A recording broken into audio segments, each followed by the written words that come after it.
All right. Hey, everybody. Justin from the Camera Shop of Muskegon, and I'm here with Barrett McGivney from Sony. Barrett, good day to you. Well, good, happy Monday, and to all the geeks out there, May the 4th be with you. Yes, So, may the Fourth be with you. I forgot about that. oh, Good how day dare for you? that. Yeah, it's I don't know what it's like in Michigan right now, but it's actually the weather out here is not too bad here in Illinois.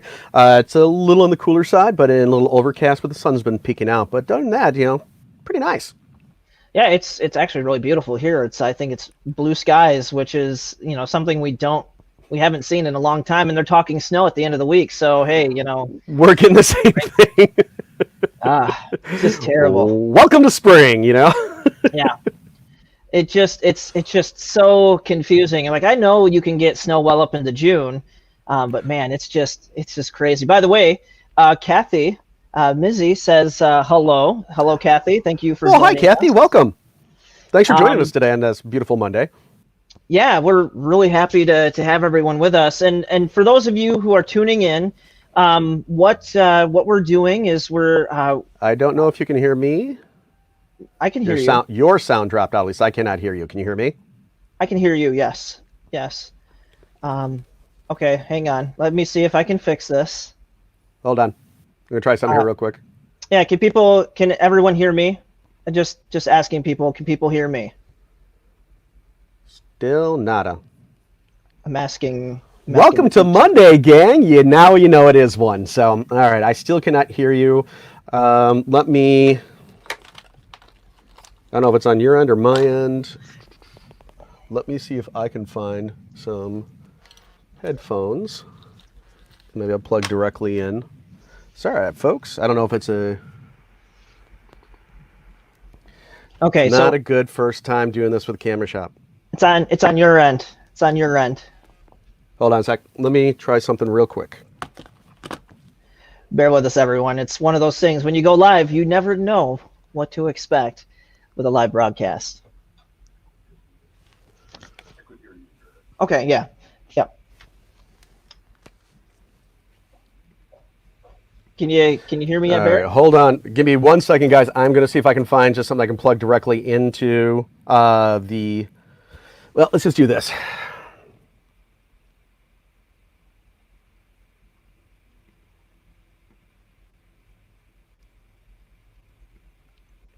All right, how's that?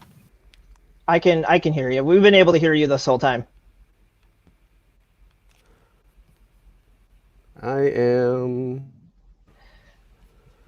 I lost you guys. I'm trying. Let me try one thing here real quick. Sure.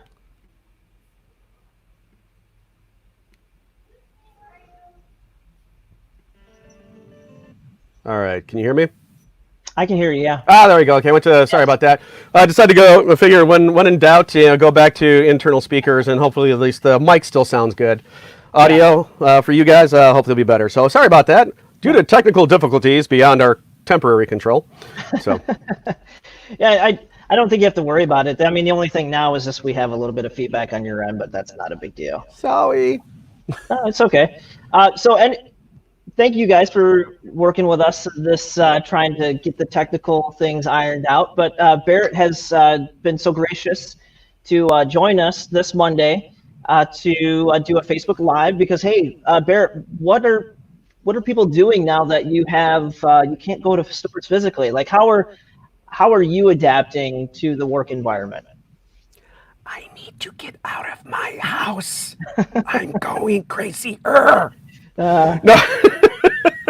I think most of us are because it's been like some people 2 months, some people about 6 weeks, and I'm roughly around that 6 week point when they basically said, no, go home, shelter in home. We're gonna wait for this to blow over. But I've found that this is kind of an interesting way to be able to engage with customers in my stores on a completely different level. And now I can honestly say I'm not the only one that's doing this, and anybody worth their salt is trying to stay engaged with their customers and their dealers, and just finding ways to talk to them in ways that we always couldn't do, because me, it's just like I'm always on the road, and there's only so many hours in the day. Now here I can conceivably talk to several accounts or do multiple interviews all in one day, and I don't have to leave my house, which again is one of those pluses of mine. It's like I can see more people, but it's like I'm stuck indoors, and I don't always like. Not that I don't like my house, I just don't always like being here as long as I have been, 6 weeks at a stretch. So. Yeah, I feel you in that, because it's something where I was talking to Craig this morning, is that, I miss my customers being in the store, and I miss being able to socialize. And I know that you are just as much of a social animal as I am. And it's really tough to not be able to reach your customers on that, the six senses, right? Like that physical sense. 6 degrees of separation. Yeah, 6 degrees of separation, your 5 senses, and it's just one of those things where, when you can't have that physical interaction with people, I mean, it really changes things. And it's kind of a little different too, as I got kind of a quirky personality and a sense of humor, and for me it's always being able to play off of the person in front of me, and this way I think it's a little more challenging to pick up on my quirks, and it's just like, is he kidding or not? It's like, so now it's just like, all right, I gotta pull back a bit until someone can realize, oh, he's kidding. Yes, it's just that's the fun part of being like a jester, is just like, it can be having fun, but if you don't know me, it's like, this guy's really kind of a jerk. So yeah, the road can cut both ways, and it can go downhill really fast, right? Oh yeah, absolutely. So. So for those of you guys who are tuning in, now that we've got everything resolved as far as sound and audio goes, Barrett has decided to join us today to talk a little bit about Sony. For those of you who have been tuning in every Wednesday with Mike Amico, this is very similar to what we've been doing with Mike from Olympus, but we get the benefit of doing that with Barrett from Sony. And today, Barrett's just going to kind of talk, you're just going to kind of fill us in on what's happening with Sony and some of the key features? Yeah, pretty much more or less. It's kind of a difficult time because we, with all the COVID and Corona, what do you want to call it? Because before we actually went live, I was joking with Justin, and someone had sent me a meme talking about how Cinco de Mayo falls on Taco Tuesday, but it's been interrupted by a virus with a Mexican beer name. So it's with this been going on as long as it has, it's we haven't had any introductions of any new material and new products. At least on the camera side of things. Last week we made some announcements more on the video side, but not everybody utilizes those, especially on our level. Our cameras are extremely hybridized, where you can do, professional 4K quality video. You've got gorgeous still capability. You can bounce back and forth between the two. But it's like, what was in the hopper?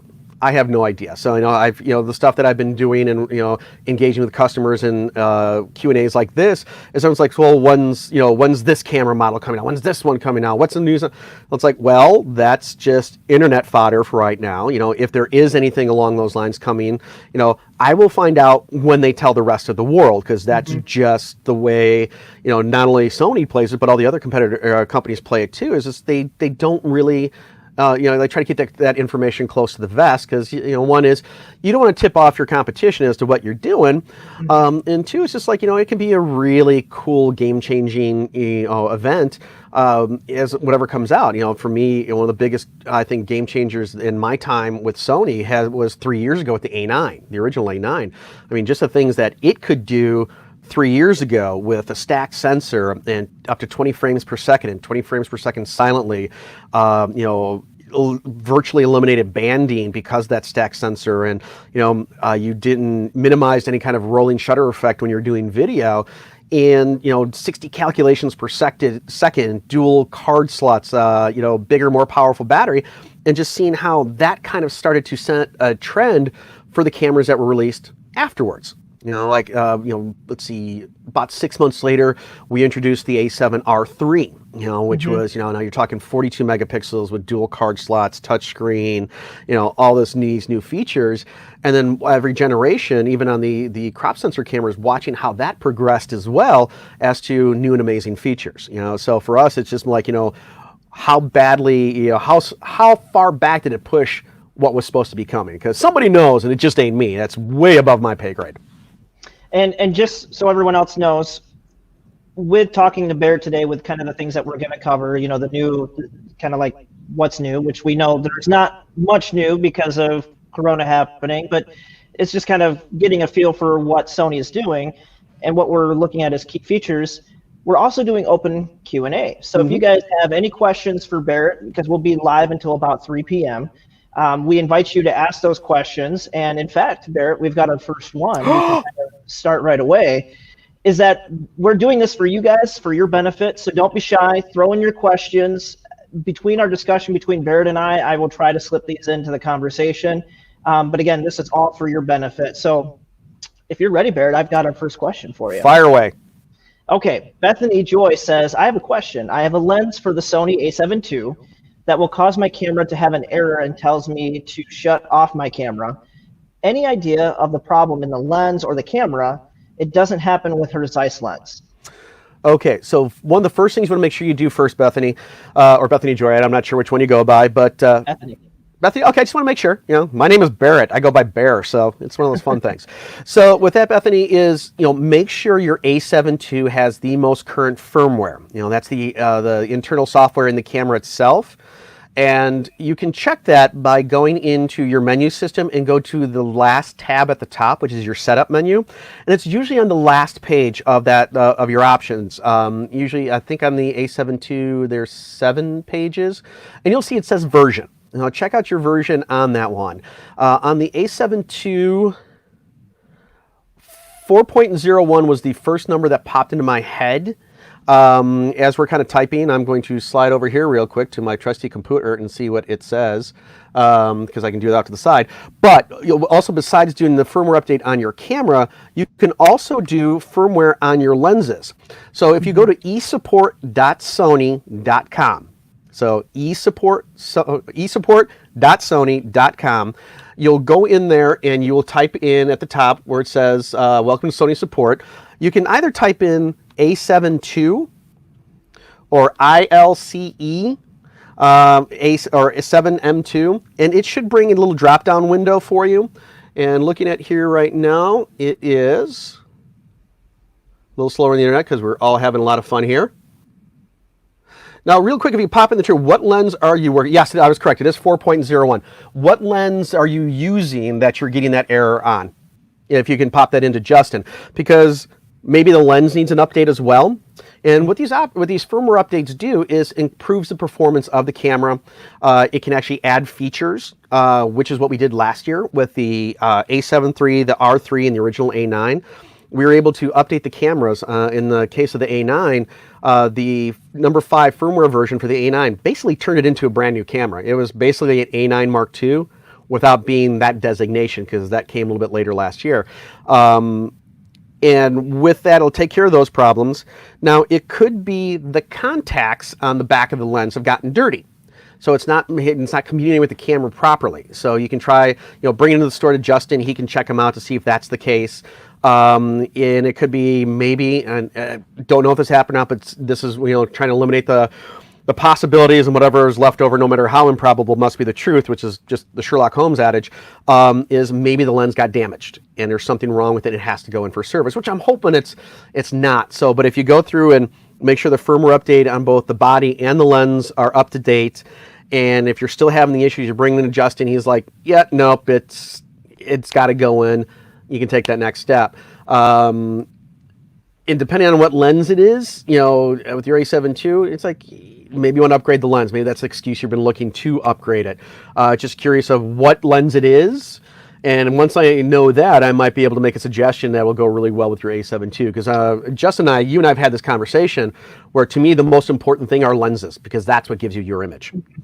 And she's saying it's the 16 to 35 is what lens that she's having the issue with. And to kind of add to her question, this is a question for me, is Sony Support still servicing cameras during the COVID-19? As a matter of fact, yes. Our main facility that's in Enfield, Connecticut, Precision Camera, they are still accepting repairs. The reason I can tell you honestly is in this downtime, it's been giving me the opportunity to send my own samples in to have clean-in checks, make sure everything's running fine.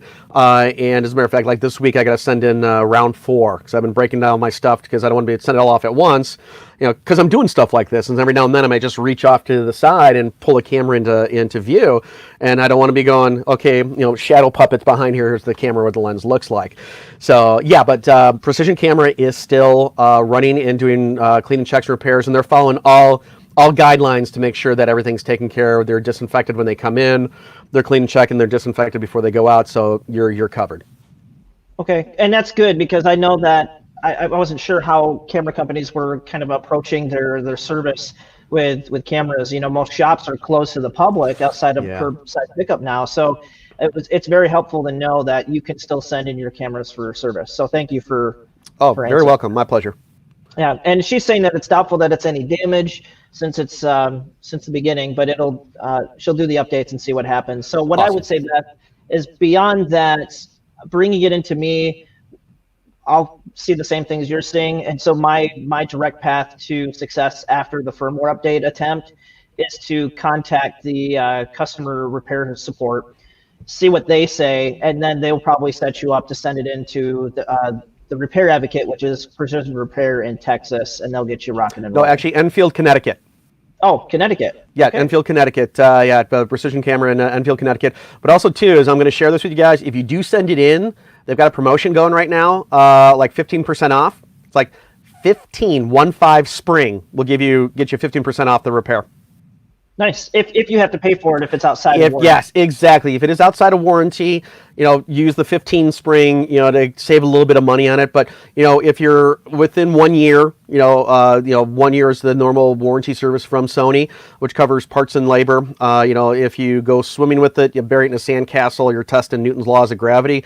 You avoided it. So, I also encourage, I get nothing for this, but I encourage anyone who's buying not only my product, but any product that, I know you guys offer an extended warranty system, but use it. Yeah.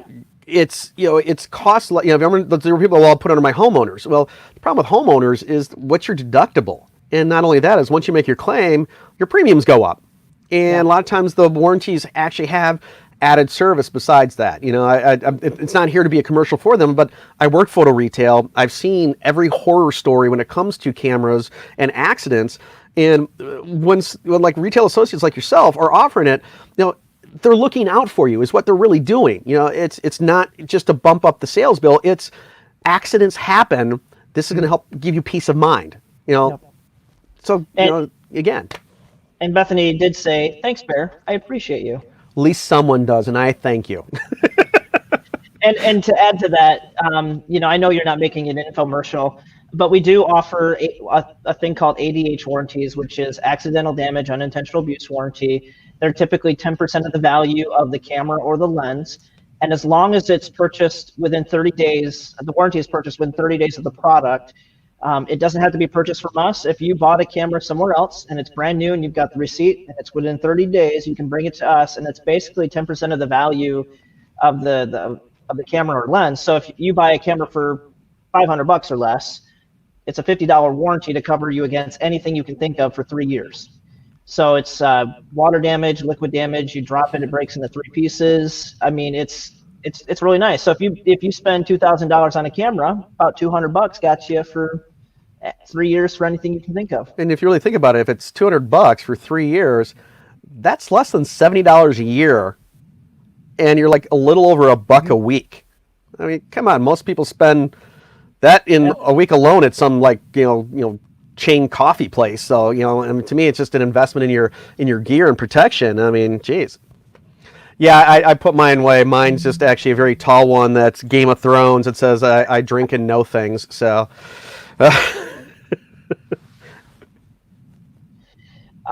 So anyways, getting back to outside of this last question, again, you guys don't be shy with questions. That's what we're here for in this hour of time.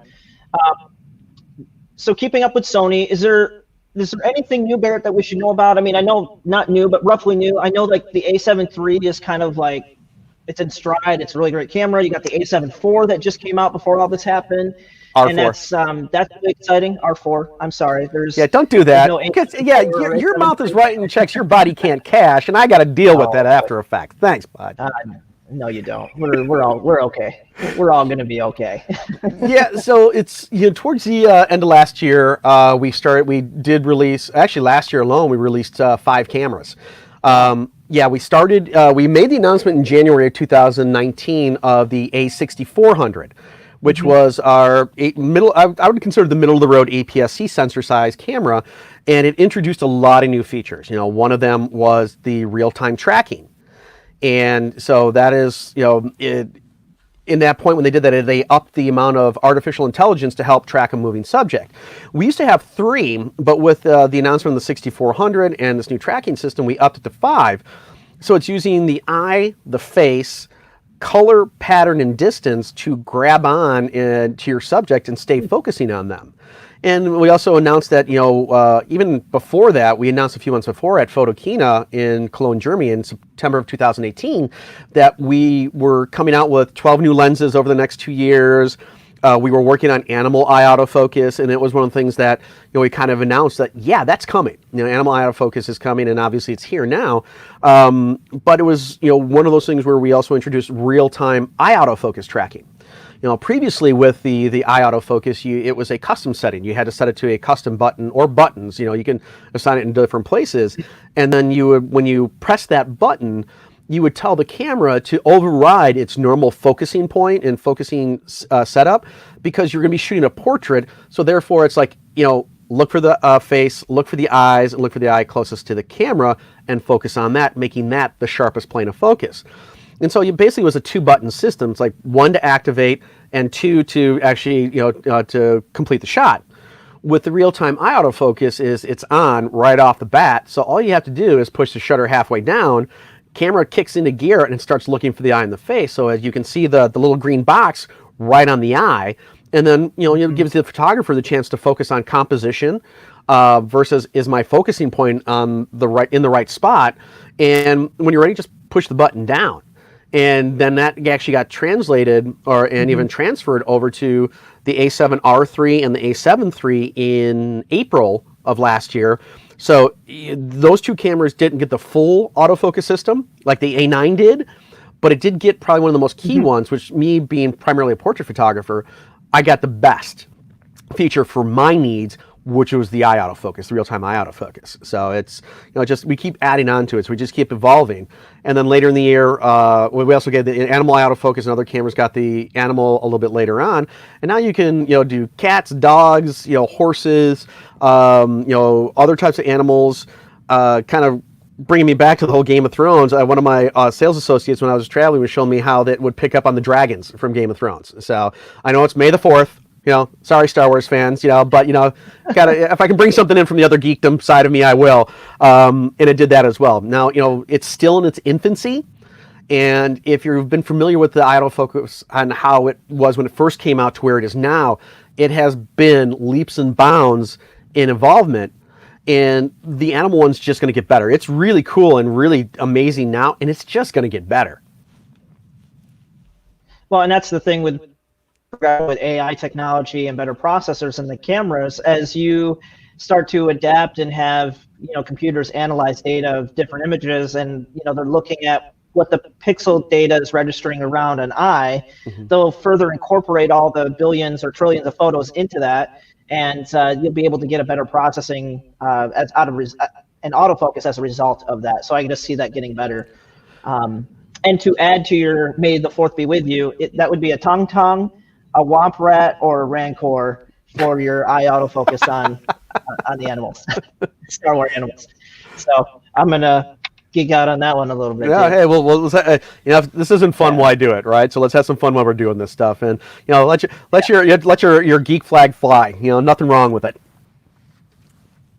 Hey, I like Star Wars. I like Star Trek a little bit more, but Star Wars is pretty cool. I'm right there with you on that one. I've been a little bit more of a Trekkie, which I know they can't stand. They prefer Trekker, but I was a Trekkie before they got Trekker. So yeah, Trekker. I like Trekkie. It's Trekkie. Trekker. I think Trekker is like maybe somebody who wanders like Colorado or Seattle, Washington trails or something like that. I don't know. Yeah, funny. My mountain bike actually is a Trek, which is kind of funny. So that's actually a good way. I'm like, Trekker is one of my mountain bike. I'm a Trekkie when I'm like all nerded out. So, but I see we have a new question too here. Amanda is asking, what is the green circle with brackets around in my screen on the lower left-hand corner? It comes up sometimes, and then other times it disappears. Just need to explain it by a human. Sony A7R4 is what she's shooting with. Nice! Actually, I have that sitting on the desk behind me, but I'm actually going to bring this up to see if, being a photographer, I'm kind of visual. Go figure, right? So I'm going to I got an A7 III here, which is kind of funny. I've got this modded out, adapted out with a adapter to have a Hasselblad lens on it. So, and let's take a gander here. And while you're doing that, Ryan asked a question. He goes, "Ask him when the next PS5 announcement will be made." So we got someone asking about video game console systems. Different division. Sorry. No, it's funny. Sorry, I've got nieces and nephews, and about a year and a half ago, my nephew Xavier comes silent up next to me, and he's 10 now, so he's roughly about 8 at the time. So comes silent up to me, and he's like, "So, Uncle Bear, you work for Sony, right?" "Yeah." See, I've been waiting for this question for a while, and he's kicking it. It's like, "So, is there anything you can do on PlayStation?" I'm like, "Nah, sorry, bud, it's a different division." He looks up and he goes, "Oh," and walks away. I mean, I've been waiting for that question from his older brother for like years, but I get it from, at the time, the 8-year-old, which I thought was funnier than crap. So I was like, "Ah, stinker." The only thing I can think of right now on it, Amanda, I think it just may be the focus indicator, and I'm grabbing another lens because it's funny, I got all this other adapted stuff, so it's not giving me all the information that I'm looking for. Probably the sharpest 7200 I've ever worked with, our G Master one. Unbelievable. All right, let's see. All right, the only, like I said, the thing, if we're talking lower left-hand corner, is the only thing I've seen is like the green dot for autofocus lock. And that's what I was kind of thinking, but I always like to double check. So I think that's what it is. It's just letting you know if you're in AFS, autofocus single. When you push a shutter halfway down, wherever your focusing point is at, that's where it's going to lock the distance. And when the light goes green, it's letting you know that that distance is now locked. If you do happen to go into AFC, autofocus continuous, it will not. You will get like little circle. I think that's what it is. You are in AFC. So you got the center dot, and then you're kind of like little curves, like little on both sides. So it's just letting you know that it is working for you, and it's still tracking. So when it's not, when it's kind of hunting autofocus, you'll get the two, basically the C's. That's why I look at like the mostly like the globe. And then when you get the one in the center, it's letting you know, yes, wherever the focus point is at, even though it is still continuously autofocused, it is on that plane. So I hope that answered your question, and hope you're digging your A7R4. That thing is absolutely amazing. Yeah, she's saying it toggles between just a green circle, then just brackets, and then both will go. And she's saying that she's in AFC. So basically, it's always hunting, is what she's saying. Well, when AFC, yeah. So whatever your focusing point is on is, because I was just doing it, just moving it across behind, like most people doing like these type of calls. It's like you have one area that's kind of clean, and all your furniture and stuff, and all your stuff is pushed that way out of camera, so no one can see it. Which is kind of where my house is right now. But yeah, so when I was doing it, in the low left-hand corner, I had the circle, and then I had the brackets like this. So as it was focusing, and these 4 would light up. But as soon as the focus point hit what I was aiming at, like I have, ironically, I have a Sony hat sitting over there. It's just focused on the alpha symbol. And even at AFC, when the bracket, the center focus point was on the A, because it would tell me green light saying, yes, I'm focused on this plane, but it's letting me know that it's still in the process of continuous. So if I do move the focus point somewhere else, it will retrack and reacquire the focus wherever it's at. And I can also tell you, Amanda, we may be closed to the public, but we can do curbside, and I've done a couple curbside, like, hey, I need help with my camera kind of things. So if you want to pull up, around the store at 4, just call and let me know you're on your way, and I can kind of help you toggle and mess around and doing some troubleshooting stuff with your camera. So you're not completely in the dark through all this. But one thing you can do too, man, is real quick, is like I said, is kick it over to AFS, and then see if, you'll see how you'll get virtually nothing for a moment, and then when it autofocuses, you'll just get a solid like green dot. That's just autofocus confirmation that you're ready to go. It's just a visual confirmation. So it lets you know that it's locked in on AFS and AFC. It is working to get the job done. And she quickly is asking, what is better one to use, AFC, AFS, or AFA? Which do you like more? Chocolate, vanilla, or strawberry? All 3 are tasty. It's just which one is going to serve you best. Now, I personally don't use the AFA. The AFA is in autofocus auto. It primarily starts in AFS, and as you have it aimed at your subject, if it notices that the subject has moved, it kicks into AFC to reacquire focus. I've been in photography a long time, and I usually notice when my subject changes distance faster than the camera does, so I'll make the adjustment right away. Now, AFC is typically known for, like, you want to do, moving subjects. AFS is, solitary subjects or maybe bare minimum movement.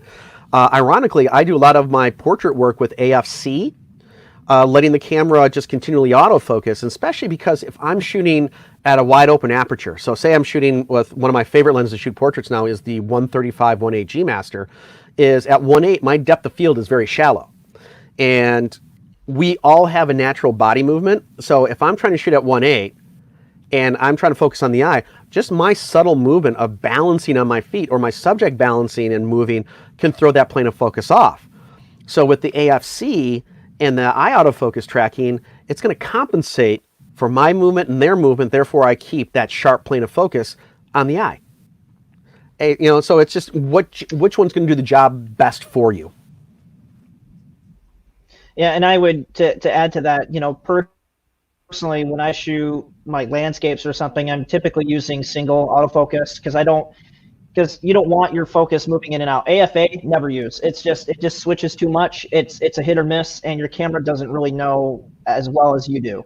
Now, continuous autofocus for shooting portraits, like when I do wedding stuff, that the AFC is just awesome. I mean, the eye autofocus, as long as I see that dot, like right here or on the face where I need it to be in focus, every time, get the shot.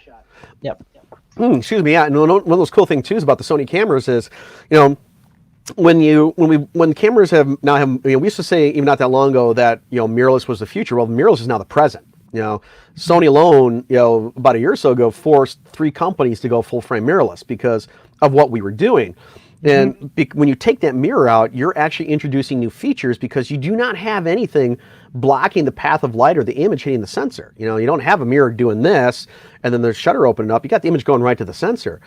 In our cameras is that you can actually register up to 8 faces in the camera. So like you say, you're shooting weddings. You could say, okay, I'm going to go register the 8 primary faces in this gig, and who's number 1? It's the bride. Who's number 2? In theory, it should be the groom, but a lot of times it's probably going to be the mother of the bride because, it's her day too, at least according to her. But it's cool is that if, the bride's in the image and she's in slot number 1 in registered faces, camera focuses on her. And then if she's not in there, it goes to like number 2. So it's actually running face detection and recognition software. And it's saying, okay, if any of these 8 people are in there, whoever's basically in the higher number slot takes priority. And you can move people around very easily. And you also, by having registered faces, the camera will give you a different colored frame detection box. Instead of green to say it's focused on the face, it actually turns purple. That's so cool. Yes, so, I'm learning things about my Sony cameras I never knew I had. I mean, I saw the face registration, but I never thought about utilizing it because the eye autofocus is so good that as I'm looking at that one person, that's who I want to who that's want to capture. It just does it. So. Am I going to violate bro code when I say men don't read instruction manuals? Yeah, no. No, I think that's kind of a known thing. Just like we don't ask for directions, we get lost, we roll the window down and turn the radio down like someone's going to be on the corner yelling, it's over here. But no, we offer a lot. I mean, the mirrorless cameras have just opened up so many features and possibilities. And when this technology was kind of introduced, I was introduced to it in about January of 2011. And Sony had announced like the NEX or NEX series. It always depends on who you ask. I went to a presentation when I was still working photo retail on this new technology, and I went in very skeptical. I was like, oh great, is this gonna be like APS-C film from like the mid 90s? What is this crap, right? And then I remember going through this presentation and sitting up by the end of it, I was just completely enthralled. I'm like, this is really cool stuff. And at the time I was like, I'm not ready to add a 3rd line to my camera bag because I had the guys in red and yellow in a big investment in glass in between those 2 systems. But it did pique my interest enough to say, I'm going to keep an eye on this and see where it goes.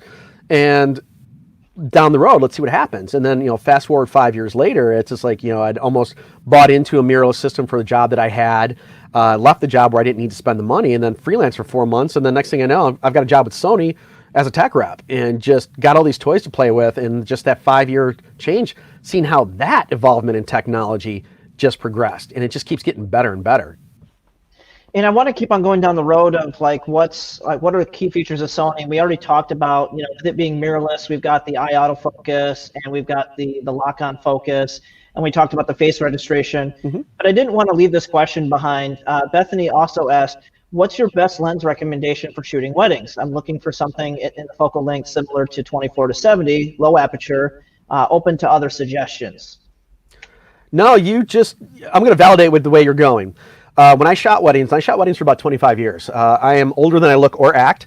My house is kind of like Dorian Gray. There's a picture in here that's aging very grotesquely, while this still looks pretty awesome. At least I like to think so. But you don't have to chuckle, man. You just agree, it's fun. But when I was shooting weddings, my go-to lens was the 24-70 2.8. And, in my opinion, if you're shooting an R series camera, the best lenses to get are the G Master series, because we actually have three.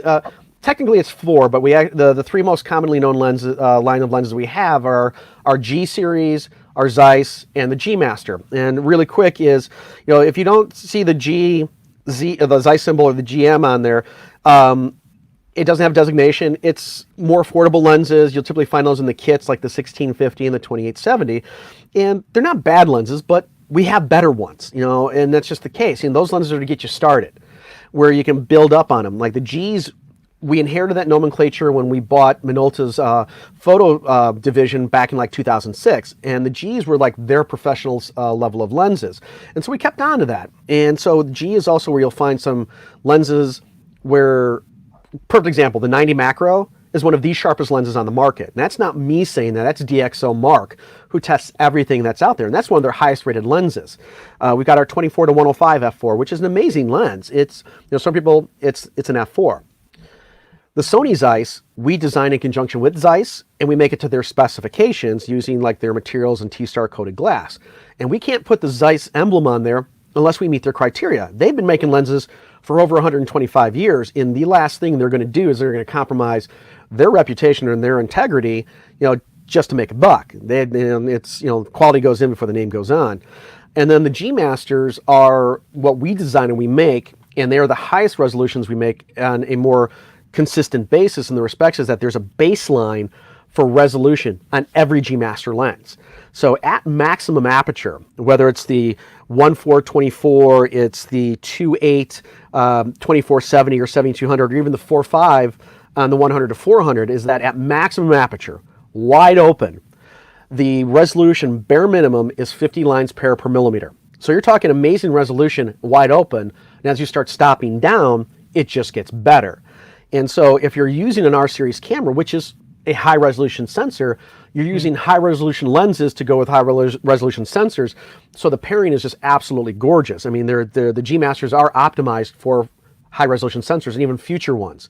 Yeah. When we announced these lenses 4 years ago, it was like tomorrow's lenses today. So we're kind of future proofing. I mean, you can use them on any of the bodies. It's just that if you really want to, in my opinion, again, because I know the science and the technology behind that, if you're using an R series camera, you should be using the G Master lenses for the absolute best results. With that said, is 24-70 2.8 was my main lens I used at weddings. My second was the 70-200 2.8. Those are my two go-to lenses. If I had to get back in the grind of shooting again, the two lenses I have to have would be the 24-70 and the 70-200. If someone puts up in the questions, well, what camera would you shoot going to weddings? I would have two, R and an A9, and I can't think of anything I couldn't shoot between those two cameras. But if I can only have one, R4. Yeah, the R4 is going to be the best as far as like the speed and focus points and things like that. If you can't pony up for the A7R4, I'd make an argument for the A7 III because it's just as good as the A9. I've kind of called it the poor man's A9. Which just that's nothing. It's nothing negative aspect with Sony because I own the camera. It's a 5D Mark III is what I had prior. I got the A7R II, which is my resolution camera, but as far as speed, the combination of speed and megapixels and autofocus points and just being able to keep up with some action, the A7 III is is well worth having in your 10 kit. frames per second in the A7 III. And I wouldn't call it the poor man. It's more of the, it's the cost effective. We used to, for a long time, we used to call the A7 series our basic camera. Mm-hmm. And, because it was your entry into full frame mirrorless, and it had a lot of really good features. And some would say they're basic, but when we announced the 3 2 years ago at WPPI, you look at the features and you couldn't call it a basic camera anymore. You went from 117 face detection autofocus points to 693. You went from 5 frames a second. Oh my God, yeah. And then 10 frames per second. Dual card slots, bigger battery, touchscreen, all these great features. And, ISO alone, you went from 25,600 up to 204. I mean, you got 3 stops more ISO to play with, plus a new focusing system, new sensor. I mean, it's, you can't go wrong. And in 24 megapixels surpasses 35 millimeter film quality. So you can start there and invest in your lenses, which, as I mentioned earlier, I'm the biggest advocate of getting the best lenses that you can. Mm-hmm. And knowing that once I get those lenses, getting the bodies down the road, you can take your pick. So, and she, Bethany did mention, she said, I never realized that lenses had a resolution to consider. And it's not so much the lenses have resolution, it's the camera has the resolution. Is the lens designed to maximize the resolution the camera can offer? And that's the thing, that when you look at older lenses, you can adapt older lenses, like you have that Hasselblad lens on your camera right now. That's really great on a medium format camera, and it probably is great on that sensor. Yeah. But if you have a sensor that's designed to work on that sensor, like it's designed to work on a high-res sensor, you're taking the best optics and the way that light is being translated, and you're taking the best way to interpret that light in a maximum range of resolution, marrying those two together, and you're going to get this really, you should get this top-notch image out of that. So you want to try again? Should we go take 2? top-notch image. Yeah, and it also too is if we look at the evolvement of photography in itself, is we went from cameras where you couldn't really see the image, it was just an optical representation. It could be a little bit off, to through the lens, like waist level viewfinders, to range finders, and where we're at now. And film was a very forgiving medium, and I think the great thing about mirrorless is the ability to adapt. Now, the fun one I put off to the side here is, see if anybody can recognize this while Justin gets a quick drink. Turn it to the side. Ooh. So I'm going to take that off. It's going to help. But I do have an adapter on it. This is the Nikon 8mm f8. This was the lens they used in 2001: A Space Odyssey for HAL. Sorry, Dave, I can't do that. And I have this adapter on it. This is called a NovaFlex, and it's in my opinion, it's like one of the best, if not the best, adapters out there. They're pricier than what you're going to find, but they're made by Germans in Germany. So Germany has like the highest labor rates in the EU, so you're going to pay for them. But I got caught up in buying the most affordable, cheapest adapter I could one time, and it got the lens stuck on the camera body, and I almost lost my temper and just did this to get it off. But calmer minds prevailed, and it's just like but I was able to get off, and I swear I'd never use a cheap one again. And sadly with Nikon is that because the f-mount system is 61 years old, it creates some challenges for even using for autofocus. So there's even with theirs, there's still little quirks to them, and the one that's some quirks. But a lot of times when I'm using these, I'm doing manual focus anyway. I'm using the focus peaking in our cameras to get that critical plane. And what fun thing about the Zeiss glass is that those were made to such a higher resolution standard decades ago that they still hold up. I've got some lenses that I've had, from my Canon FD mount days that are just personal favorites, and they don't hold up, quality-wise to what I currently have. But it's just it's more sentimental value and play, and they have a certain look to them, and it's just fun. So that's just what I'm doing. Now, Ryan, real quick, had a question. It's a general correct question. How weather resistant are the mirrorless cameras? That's a great question. It's like they are weather sealed. They're dust and moisture resistant is just how pretty much everybody categorizes it for legalese. But we do have sealings around the camera. Every generation gets better than previous ones. With any camera, if you're going to change the lens, you don't want to put it mount up and you're out in the rain. If you're changing lenses, mount down. And it's not just us, it's with every camera, because dust will fall, it can come from the sides, but it doesn't do one of these where it drops and then comes right back up. So, but yeah, they are, see, you can't say, I can't even say mine, moisture and dust resistant. So you're in better position than you realize. So if you read things to the contrary on the internet, so take it with a pound of salt, not even a grain of salt. It's like, it's always interesting what I read out there. I'm like, sometimes I just shake my head and I just want like a glass of whiskey and just going, oh God, here we go. So this is going to create some problems for me. So. And Ryan, I asked Ryan to elaborate on that just a little bit, and he says, I guess just in general weather sealing, but can they survive a storm? So like a rainstorm? Mine have. I can honestly tell you that. So real quick, I was in 2018. I was in New York for Photo Plus, and it rained pretty much the entire time we were there. And I was using my A7R3, which I was on my hip. You've seen me do it. I use a belt system called Spider, and because I don't always like neck straps, it's just wait and pull. And then last summer I actually pinched a nerve, so it keeps the camera at my hip. And so to go back for, I think it was Amanda or Beth, was like I had my 2470 2.8 on my A7R3, and it was at my hip, and it left bottom up, and I didn't have any issues. And it was raining the entire time, so it was at my hip, and water got onto it. Didn't have any issues with it. So some people complain about it. The R3, the bottom sealing. I'm like, who puts their camera in a puddle anyway? So we improved the weather sealing from the R3 to the R4, so we put even better sealing around the battery door. But Sony does listen to what you guys say. I've been in the store with you. People have given me some really cool suggestions. I've gotten some absolutely ridiculous ones, but I do put them all into my reports just so people say, "Hey, this is the feedback I'm getting." Sometimes the real ridiculous ones I put in them for my boss in upper management to read to get a chuckle. Other ones I'm like, I've recommended some of these suggestions, and feels nice that the ideas that I have are validated by you guys because we're all on the same page. Hey, I really want this, and they do listen. So like the R4 and the A9 too, bigger buttons, a little bit better ergonomics, better sealing compared to the previous generation. So, they don't tell us they're listening, but, based on what they do and what they debut, they do.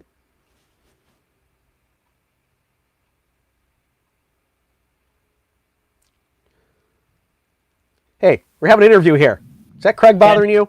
No, it's the phone's ringing, and I'm the only one here. Craig's not, so I just asked Ann if she could take a call here real quick for me. I was like, oh man, the audio went out again? No, I muted it on purpose so that I needed, just in case my mic picked it up. So. I could hear it on that last one, yeah.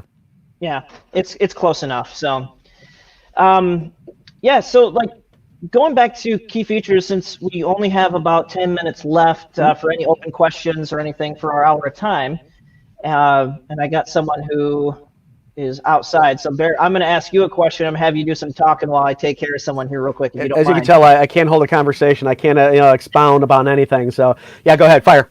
The key features we talked about, some like the eye autofocus and some of the face registration, things like that. What are some of the newer things that that Sony's put in their cameras that really set them apart from the other competitors in the mirrorless realm? I told you. I'll turn it over to you, and I'll mute this real quick. Timmy's in trouble? You fell in the well again? God, that kid's an idiot. Yeah, sure. No, one of the things is, folks, is, going into, if you're here trying to learn a little bit more about Sony in general, because maybe you're looking to make an upgraded purchase. You're looking to try something new. Or it's like, you have a Sony, maybe it's an older one you're looking to update. That's cool too. With us is we innovate a lot. One of the key components of and core fundamentals of Sony is that we do have all these kind of other kind of divisions and all this in-house development. I mean, I think we're coming up on 2 years. We used to have a separate division for video. So you had your still side and you had your video side. And the mirrorless side actually came from the video aspect of things because movie cameras don't need a mirror box or a mirror to film. As a matter of fact, they don't use them. So it's like, why do we really need to still have this? The technology has evolved to the point and proven that, once we went digital, the sensor is only used for exposure. It's not light sensitive in the respects like film was, where it can get fogged and damaged by stray light. Here it's like, no, it's like, well, why is it hidden inside the camera, behind a mechanical shutter, behind a mirror? We're limiting the features to just exposures. With mirrorless, it's now we have face detection, eye autofocus, real-time tracking, so I can track my subject in my image. I can do it in video nowadays with face detection.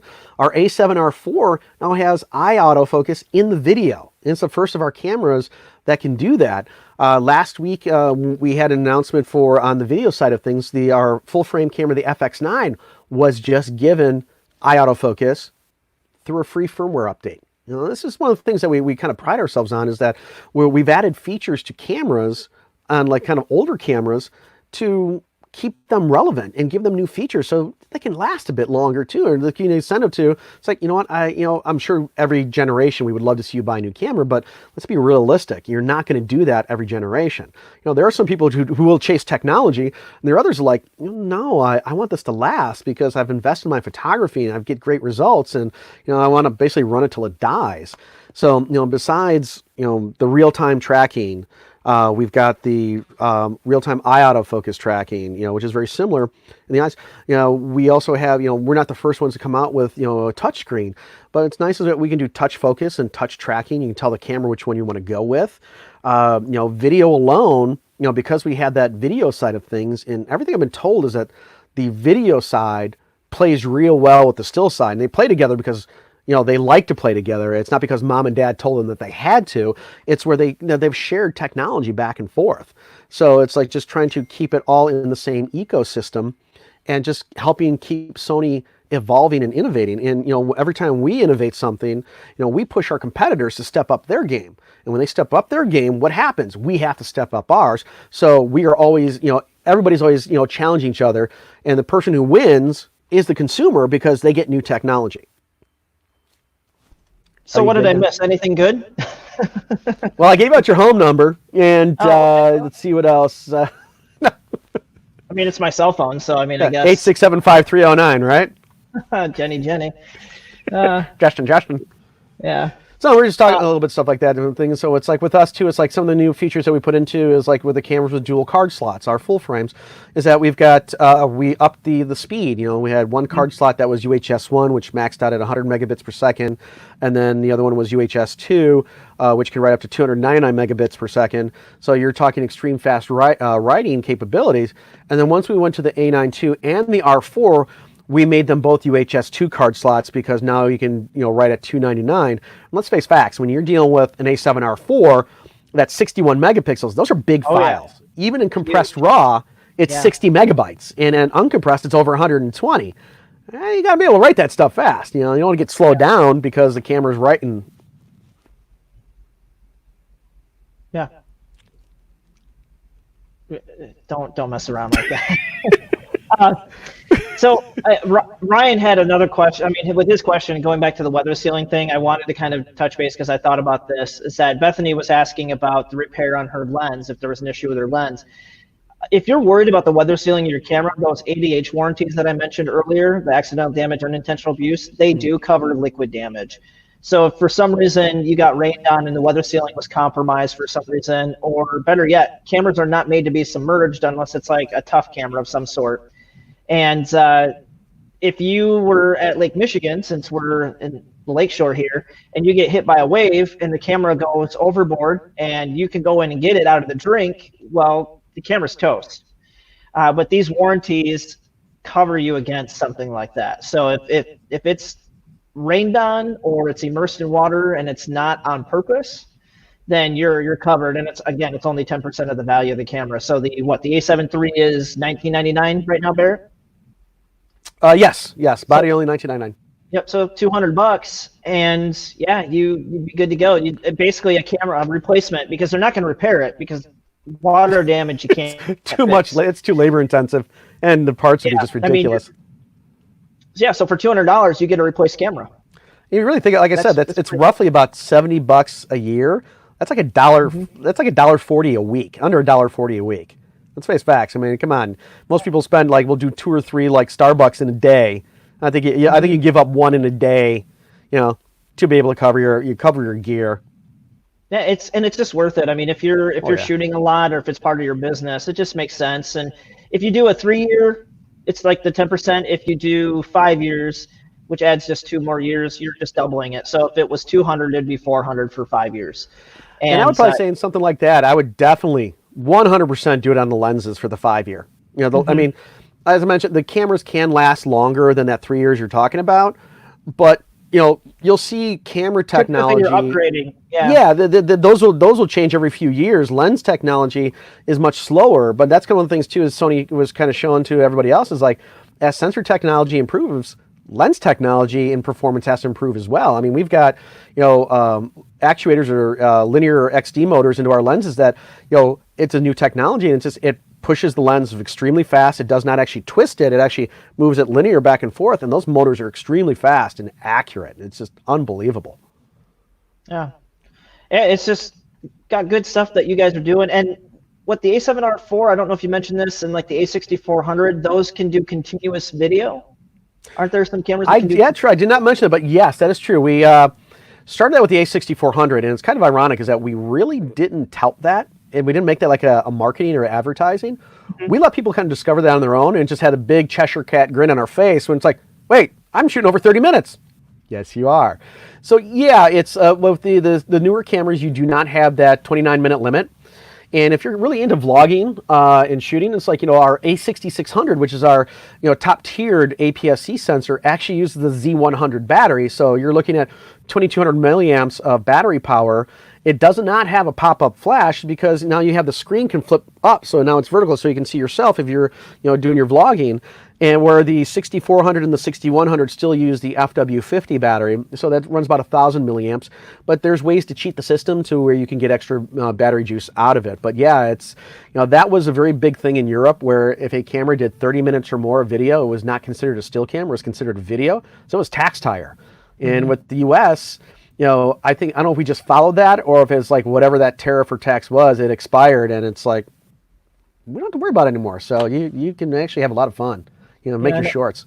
I know Panasonic was like one of the first companies to kind of do that, and it was nice that Sony came out and started doing that too, because now you've got the full frame guys able to, dish out a camera like the A7R4 to kind of do that continuous video, which is fantastic. So. And it is, and a lot of times too I think it's always going to hinge on what you're doing. I mean, personally, it's like if you're doing long form recording, having a camcorder designed for that is definitely the best way to go. Yeah. With the mirrorless cameras and the ones that can shoot video, if you're making shorts, you're shooting to edit.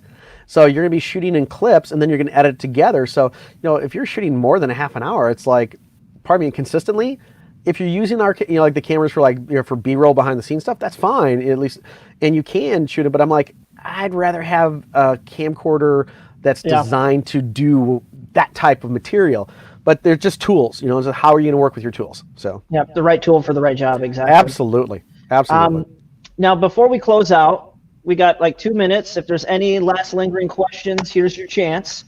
The other thing I wanted to kind of add is that Barrett, you're going to be doing a workshop for us virtually when? I think we said May 14th, that Wednesday 2 weeks from, or next week. Next week, Wednesday the 13th. Wednesday the 13th. Yeah, sorry, Wednesday the 13th. So, yes, I couldn't remember. I'm like, all right, that's next week. I'm like, what's next Wednesday? I'm like, yes. Yeah, but yeah, so next Wednesday on the 13th, we're going to be doing a tips and tricks class, if I remember correctly. Isn't that what? Yep. So, yes. So if you have a Sony camera and you're kind of like perplexed by everything that it offers, the tips and tricks are some of my favorite features that are in the Sony cameras. And it's actually designed to be a part one because our cameras do offer so much. I couldn't really fit into in 1 hour. Well, I probably could, but I would be talking even faster than I normally do. It's like that dude who does the commercials and get like 13 words a second in or something like that. Yeah, no, you don't want that. Your head will just go. So yeah, so we're gonna do the tips and tricks on as our first one for camera shops. and then we'll see how that one goes, and then go from there. And but also too, guys, is if you have a particular topic you would like me to cover, whether it's say it's a camera model specific, features, or just topic in general, I'd be more than happy to work with Justin and over at the store and to put something together for you. Because until we can actually go out back into the world, if we're stuck indoors, let's make it as as entertaining as possible. And as you can tell, I'm not good in front of people, even through a camera. I'm very, very introverted. I just I don't know what to do here. So, but yeah, no, whatever I can do to make this time pass a little bit more fun and a little more educational on our cameras, because even though you're stuck at home, doesn't mean you can't shoot. It's always try experimenting, getting at different levels with your camera. Use a lens that you think is designed for one type of topic. Try using it for something else. There's nothing wrong with that. I mean, for me, one of my favorite portrait, actually it's been my favorite portrait lens for like close to 15 years, has been the 70-200 focal length lens, because of its versatility. Everyone goes, isn't that a sports lens? I'm like, it's the tool for the job, and that's what I'll use it any way that I want, because it's my lens, it's my creative vision. But yeah, don't be afraid to do different things. You don't really have an excuse not to experiment and have fun. Yeah, I mean, now it's the perfect time to be creative, especially if you don't have anything. Like if you're not working, this is the time to go out and actually experiment with your craft and perfect it. There's no better time. Oh yeah. Especially getting outside. Like the weather's nice. It's we're on like spring is here. The flowers are coming up. Blooms are going to be happening. So it's a really good time to get out and get creative. Yeah, it's like you really don't have an excuse. Well, you can make one, but I'm just going to do one of these. Yeah, it won't be good. Yeah, no, the computer says no. So we'll have that posted. I know Ann's been working on it. We've got your information, Barrett, and we're going to put it into our Eventbrite, and we should have that up this week, hopefully today or tomorrow, and that way you guys will be able to sign on. And we'll be doing that via it's not through Eventbrite, but it's through what kind of medium we're using. We're using this. I think we're doing Zoom. Zoom, okay. Yep. So it'll be through Zoom. So if you guys intend on participating in that, you can get in front of it by like downloading the little Zoom app, and you can use that off your phone, off your tablet, off your laptop. It's really nice and friendly. And Barrett can take like, how many people can we have in those workshops? A lot. But the thing is too is like if we get too many people, it can be hard to answer questions. So we haven't discussed what we're going to set the class limit at right now. But let's put it this way: it's more than 50. I can do more than 50 people if necessary. I personally like to, when I do these, try to keep it around 60-ish, because with 60 people, you will actually have people that will try and engage, which is great. I mean, I do try to make them as informative as possible and try to answer the most common questions that I usually get. So that's how it was geared, is to kind of answer those questions. But it's like, don't be afraid to ask right off the bat. I'll definitely take questions at the end. And a lot of times I've had people ask me a question right at the beginning through the Q&A, and I'm like, I look at them and I'm like, just wait, the answer's coming. Yeah, and so that's what I just try and do. I try and make it as entertaining as possible and as informational and educational as possible too. So yeah, within the time restrictions that you have. Oh yeah, absolutely. And real quick before we shut things up here, Amanda says, "Hey, will you guys come and teach online school to my kids so I can get out and shoot?" Teach the kids. I spoil kids rotten. Because I don't have to live with them. This is why I'm the favorite uncle. The one I told you about, Xavier, nicknamed me Uncle Awesome. Right after he said that, I asked, "What do you want? How much is it going to cost me?" So, as I get a very big kid trapped in this semi-adult body. But you know what? Promise the kids room and board and food to be subjects. It's take away their toys. Yeah, bribery is an amazing thing. Yeah. Well, Barrett, I really appreciate you being able to do this for our Facebook fans and our Sony fans out there. And I hope we can do this again. I hope we can kind of. I'm looking forward to it. I think this one. I had a really good time. Hopefully, I didn't put too many people to sleep or drive everybody enough nuts. But yeah, it was a good time, and it's I like this. As you and I were talking just before we went on air, close things up. I cover 6 states and I travel a lot, but one of the benefits that I've been able to draw from this, like find that silver lining, is that in one day I can be in multiple states, all from my house, and I can still interact with my customers and my dealers, and so I'm, we don't all lose our minds, but also too is for me, my job is dependent on brick and mortar stores because that's part of it. Anybody can shop online, but I want you shopping local, not only for your benefit of your local area and the store, it gives me an opportunity to get out of my house and go visit and talk to people and show off the stuff that, I have at my disposal, because I left the guys in red and yellow to go orange, and I left behind a very significant amount of money in lenses behind me because of the innovations that Sony was doing. And for me, it's just been like, here's what it is, here's what it does. For me, you've seen me, I'm not a hard salesman at all. I'm an educational salesman. What do you want to do? Here's what I got. You tell me, does it work for you? That's how I work. That's how I've always been. Well, that's great, and I just want to appreciate you guys all who came out to join us for our first Facebook Live with Sony. We'll talk after this. Maybe we make this an every Monday thing, but I know we got to kind of incorporate Barrett's schedule into this. So if we can, Barrett, try to make it a once a week thing. I'd love to keep it on a regular basis. Absolutely. Yeah. Absolutely. Yeah. So I'm going to do one of these every week. It'd be great. It was like, okay, let's see if this happens. But yes, on a regular basis. Yeah, we'll let you guys know. So we'll keep you in the up and up. But in the meantime, Barrett, we'll let you get back to other things there in Chicago, and we appreciate you tuning in with us again. And hopefully you guys sign up for Barrett's class on the tips and tricks this coming Wednesday on the 13th. So it's not this Wednesday, it's the next Wednesday. This coming Wednesday.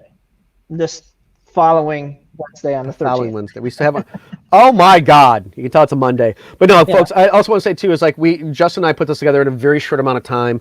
And for those of you that did turn out, thank you for taking time out of your schedule to come and visit us on such short notice. Like Justin kind of said, we'll give you more advance notice on the rest of the stuff coming up. So yeah, appreciate it, guys. Thank you so much, Ken. Take care. Stay safe. Yep. Have a good